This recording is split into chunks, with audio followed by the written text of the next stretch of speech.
വ്യത്യസ്തമായിട്ടുള്ളൊരു food കഴിക്കൽ രീതി ഞാനെപ്പോഴും ട്രൈ ചെയ്യാറുണ്ട്.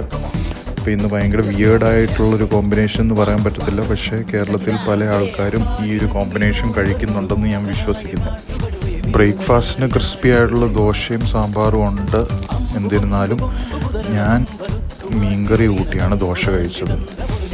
കാരണം എനിക്ക് ആ ഒരു കോമ്പിനേഷൻ ഭയങ്കര ഇഷ്ടമാണ്. അമ്മ പറയുന്നുണ്ട് സാമ്പാർ കൂട്ടി കഴിച്ചാൽ മതി, പക്ഷേ എനിക്ക് തലേദിവസം വെച്ച മീൻകറിയുടെ ചാറും ഒരു ചെറിയൊരു കഷ്ണവും പൊട്ടിച്ച് ദോശയുടെ കൂടെ കഴിക്കാൻ ഭയങ്കര ഇഷ്ടമാണ്. പ്രത്യേകിച്ച് ഈ ഒരു ദോശ ക്രിസ്പി ആയതുകൊണ്ട് ഈ മീൻകറിയുടെ കൂടെ നല്ലൊരു കോമ്പിനേഷനാണ്. നിങ്ങളും ഒന്ന് ട്രൈ ചെയ്ത് നോക്കിയിട്ട് അഭിപ്രായം പറയണേ. ഇതുപോലെ ഫുഡ് റിലേറ്റഡ് വീഡിയോസ് നിങ്ങൾക്ക് ഇഷ്ടമാണെങ്കിൽ നമ്മുടെ ചാനൽ ഉള്ള ഷോർട്സും ഇൻസ്റ്റാഗ്രാം പേജസിലുള്ള റീൽസും ഒക്കെ ഒന്ന് എടുത്ത് നോക്കണേ. നിങ്ങൾക്ക് ഇനിയും ഇതുപോലത്തെ വിയേർഡായിട്ടുള്ള കോമ്പിനേഷൻ ഇഷ്ടമാണെങ്കിൽ ഞാൻ എൻ്റെ വീഡിയോസ് ഇനിയും ചെയ്യുന്നതാണ്. Thank you for watching.